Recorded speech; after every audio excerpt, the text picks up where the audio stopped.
Bernard, they're here. It's time for bedtime stories, so let's get the first one. And all of tonight's books are going to be brand new at Wood Library. This is The Digger and the Duckling. It's written and illustrated by Joseph Keufler, and it's published by Balzer and Bray. This is Digger, and this is Duckling. Did you notice they're the same color?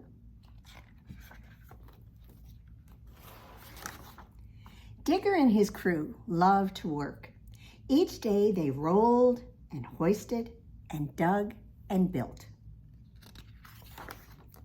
Now one day a lost duckling appeared. She waddled and quacked and wandered through the job site. "That duckling is blocking my blade," said Dozer. "That duckling is pooing on my polish," said Mixie. "That duckling is a nuisance," said Crane. And the other big trucks agreed, but Digger did not. "She is not a nuisance," said Digger. "She is looking for her mother." "We are not mothers," said Crane. "We are big trucks." "We do not babysit," said Dozer. "We build." "That duckling must go," said Roller. And when the workday was done, Digger drove the duckling to the edge of the city. "Off you go, little one," said Digger. But the duckling waddled right back into Digger's scoop. "Quack, quack," said the duckling. Digger smiled. "You can stay for tonight. Tomorrow, your mother will come." Well, the next day, the big trucks were back at work, smashing, hauling, hoisting, building, and wherever Digger drove, the duckling followed. "She waddled through our road," said Roller. "She ruined our work," said Hauler. "She is more than a nuisance," said Crane. "That duckling is trouble." And the other big trucks agreed. But Digger and Squirt did not. "She's not trouble," said Squirt. "She's just looking for some water." "We can build her a pond," said Digger. "Quack, quack," said the duckling.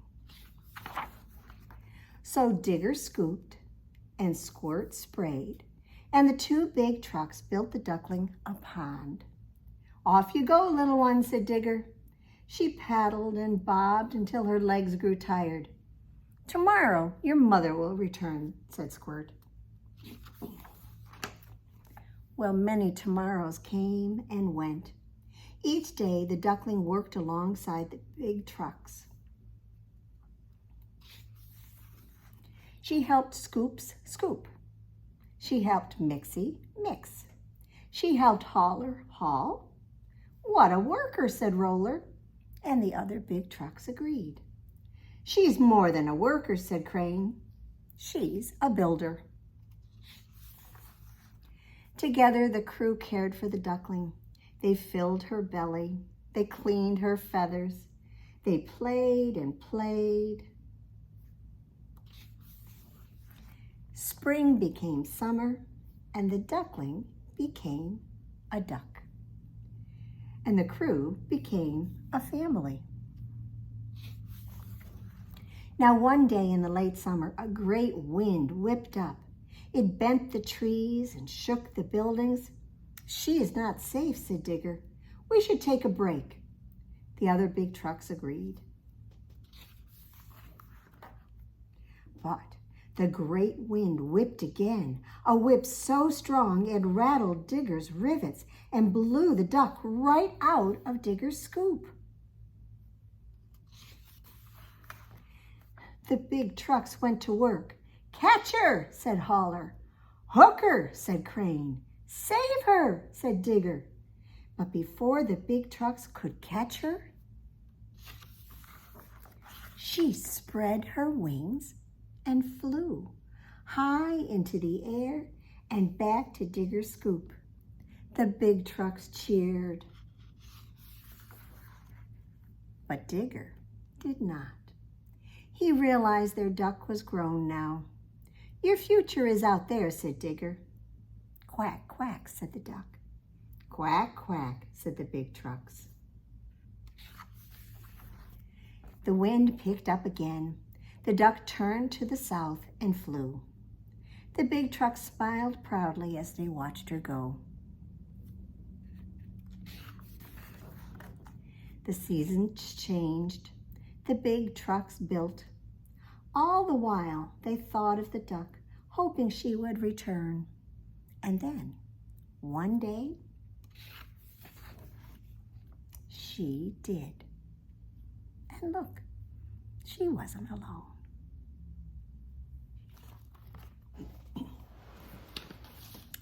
Well, there were 5 little ducks who went swimming one day over the hills and far away.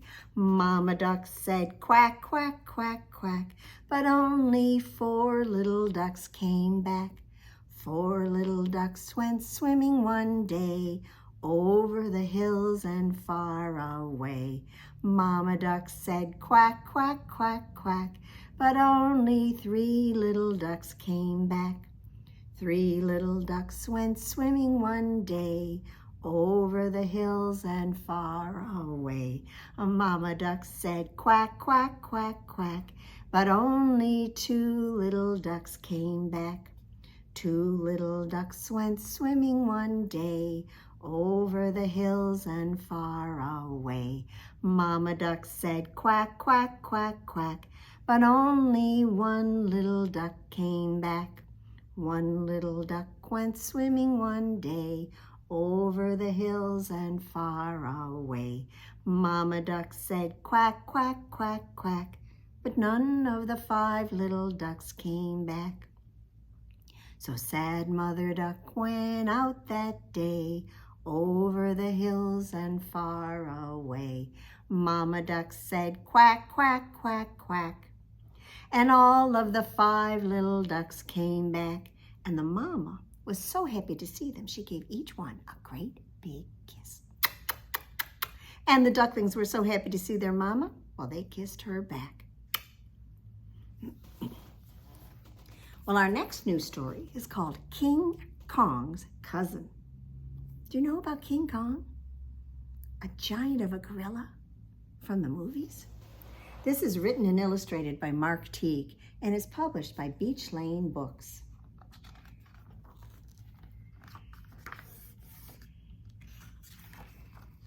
Kong was the most famous gorilla in the city. His cousin Junior was not famous at all. Kong was as big as an apartment building. Junior lived in an apartment building with his mother and his cat, Bernice. Kong was as strong as 4 elephants. Junior was as strong as Bernice. Soon I will be big and strong too, said Junior. So he did his exercises and ate his bamboo and marked his height on the wall.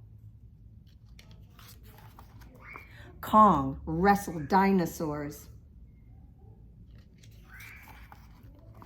Kong climbed to the top of skyscrapers.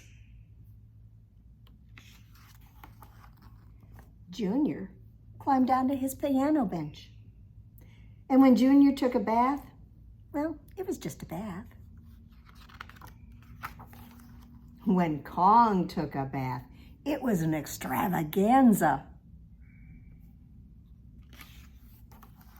Kong did heroic things. Junior did chores. He did the laundry. He fed his goldfish Larry, and then checked his height again. It was still the same. You're just as special as your cousin, said his mother. But Junior didn't believe her. Kong was on Broadway in plays. He was in a movie. I told you. And he was the grand marshal of the Thanksgiving Day parade. Junior and Bernice watched him pass by.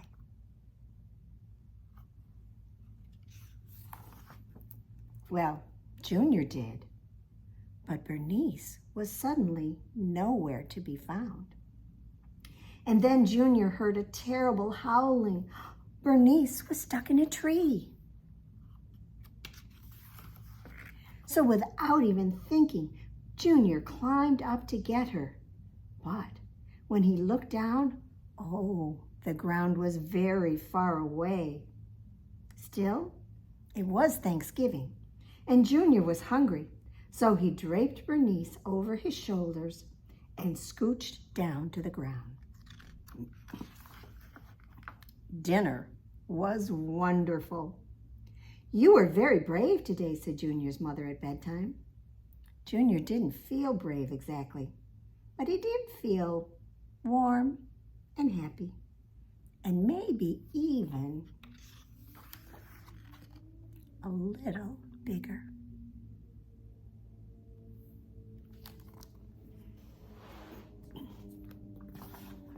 Well, I've got 5 little monkeys who are jumping on the bed. When one fell off, oh, he bumped his head. His mama called the doctor, and the doctor said, no more monkeys jumping on the bed. So hide one away. So 4 little monkeys are jumping on the bed. One fell off and bumped his head. Well, his mama called the doctor, and the doctor said, no more monkeys jumping on the bed. So 3 little monkeys were jumping on the bed. One fell off and bumped his head. So his mama called the doctor. The doctor said, no more monkeys jumping on the bed. So that left 2 little monkeys jumping on the bed. One fell off and bumped his head. His mama called the doctor. The doctor said, no more monkeys jumping on the bed. So 1 little monkey was jumping on the bed. When she fell off, she bumped her head. So her mama called the doctor, and the doctor said, no more monkeys jumping on the bed. No more monkeys. Well, our next book is something you might ask yourself. What to do with a stick? This is written by Jane Yolen and illustrated by Paolo Domeniconi. And this one is published by Creative Editions.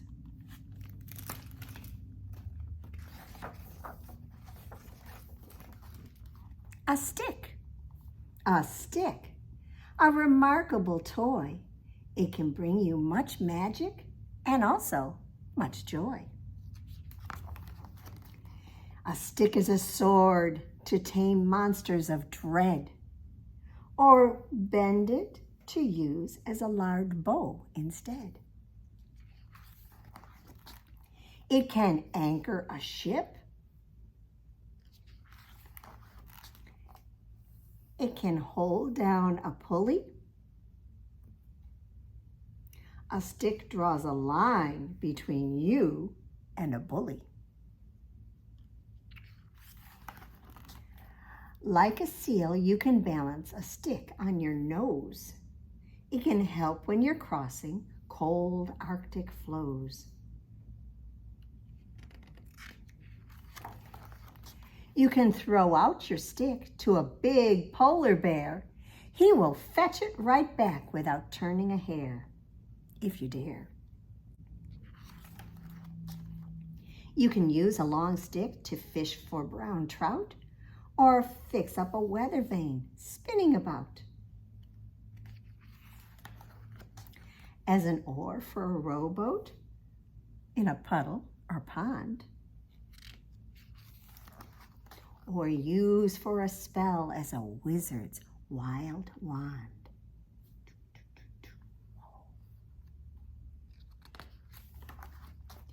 You can ride on a stick like a witch in full sail. Or hold up a flag so it waves in a gale. It can serve as propeller on any biplane, flying to London or possibly Spain. A stick's a remarkable thing. though to give it more oomph and to make your heart sing, go find a strong box and a possible string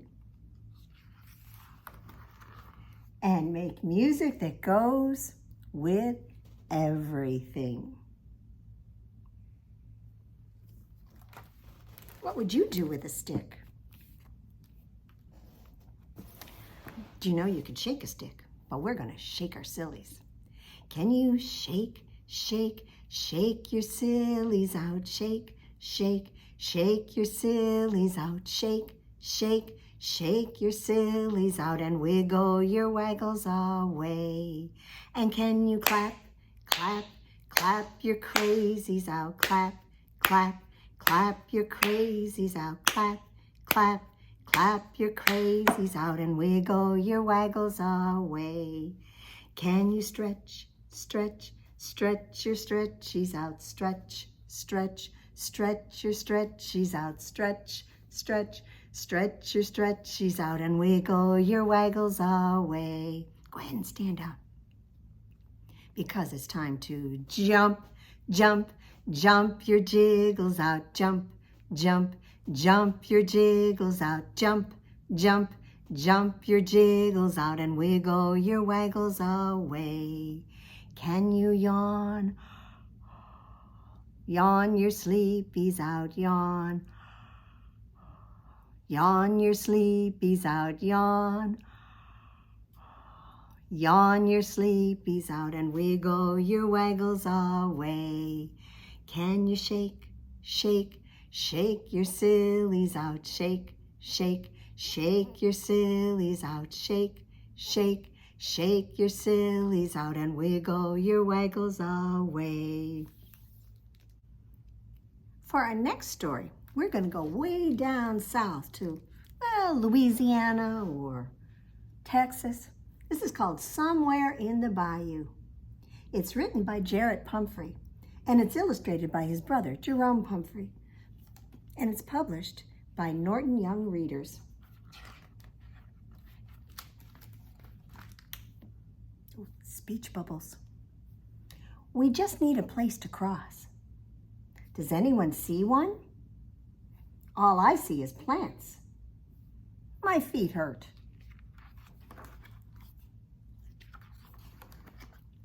Let's cross here, said Mouse. Wait, what's that, said Squirrel. That's a tail, said Possum. That's a sneaky tail, said Rabbit. What should we do? We could just find another way, suggested Rabbit. No, said Possum. There's only one way past a sneaky tail.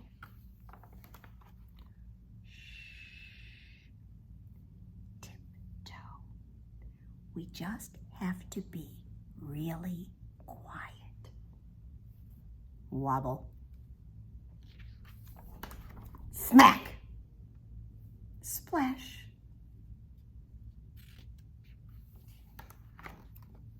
Uh-oh. Possum's gone.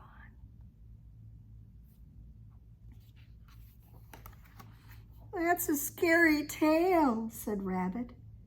That's not scary, said Squirrel. I'll show you scary. But, said Mouse. Squeak,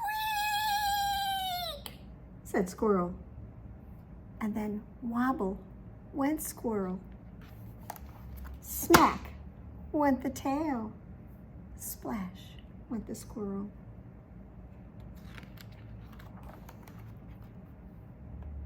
Squirrel's gone. Only two left. That's a mean tail, said Rabbit. I guess there's only one way to deal with that. Oh, he's picked up a stick. Poke went the stick. Went the rabbit. Wobble went the rabbit. Smack went the tail. And splash went the rabbit. "Excuse me," called Mouse. "Whose tail is this?" "It doesn't seem like a sneaky tail to me," said Mouse with a little bit of a wobble. "Or a scary tail either. It is a green tail, but mean?" asked Mouse. Wobble, he went again and again. "Oh, maybe it's just a stuck tail." Nibble, went Mouse. Wobble, went Mouse. Smack went the tail. Splash. "Ah, thank you. I've been trying to break free from that log all day." "Oh," said Mouse. You're welcome." "Well, have a nice day. I'll go find another way across." "Oh, don't rush off. You were so kind to me. Please allow me to return the favor," said the gator. "Funny. I always thought alligators ate mouse," said Mouse. "Oh, we do," said the alligator. "But I think we've become friends, and friends don't eat friends. Besides, I ate some strangers earlier."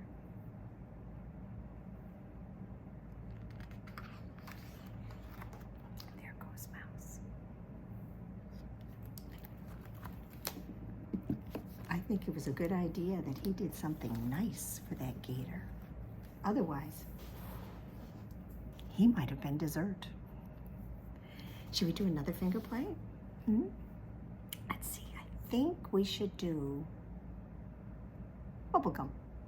So reach in your pocket, pull out your piece of pretend bubblegum, unwrap it, and pop it in your mouth. Chew it up until it's all soft and squishy, and here we go.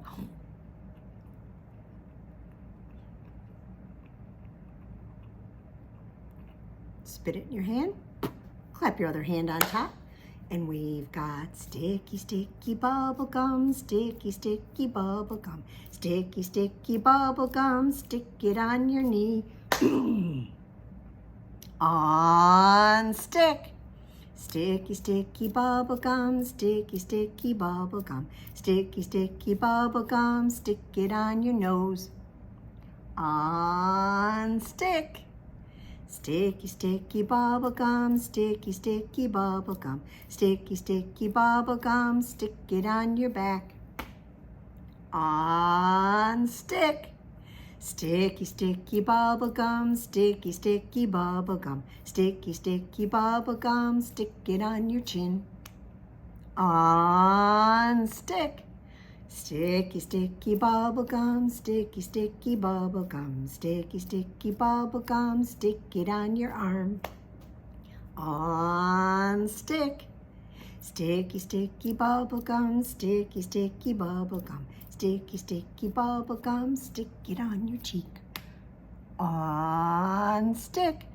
Sticky, sticky bubble gum, sticky, sticky bubble gum, sticky, sticky bubble gum, stick it on mom or dad. On stick. Sticky, sticky bubble gum, sticky, sticky bubble gum, sticky, sticky bubble gum. Time to throw it in the trash. Now this is kind of a silly, strange book. It's called How to Eat a Book, and it's written by Mrs. and Mr. McLeod, and it's published by Union Square Kids.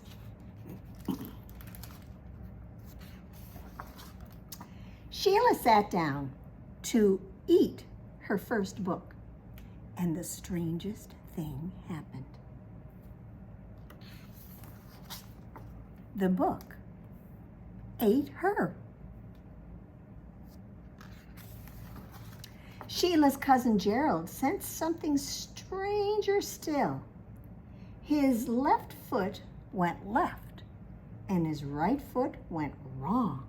And then the book ate him. Gerald's twin sister, Geraldine, watched it all and sipped her tea. And the tea grew tired of Geraldine. And Geraldine grew tired of tea. So she grabbed the biggest book she could find, and the book did not eat Geraldine until it did. Devoured by their books, Sheila, Gerald, and Geraldine could no longer hear the coo, coo of Grandma's tick-tock clock. Spiraling into a world of words, hungry for answers, Sheila asked a beautiful question. In search, Sheila blasted off through giants made of gas, past planets made of diamonds, into a space where what goes up doesn't always come down. Hiding between the lines of his book, the sounds of the bugaboo called out, "Gerald!" And Gerald followed the letters into the ever.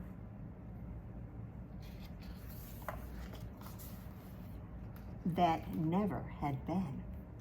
Gerald found the bugaboo, and the bugaboo found him. Oh my. Unleashed by her book, Geraldine burst free from her wall-to-wall carpeted cage.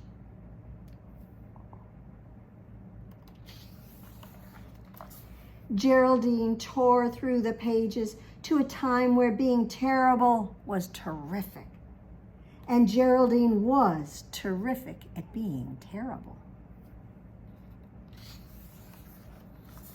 And the books began to realize something strange was happening. But it was too late. The children were eating the books, one word at a time, until there were no words left. Cuckoo, cuckoo. Strangely, something remained. Sheila's how discovered a why and opened up a what if. Gerald liked being lost and loved being found. And Geraldine, why, she would never be tamed. Look at that dinosaur. Strange it is, strange but true. The way to eat a book is to let the book eat you. Think about that one. And we're going to have our flannel board today, which is not the least bit new. In fact, I bet you all know it. So if you do, say it along with me. Get Bernard over here.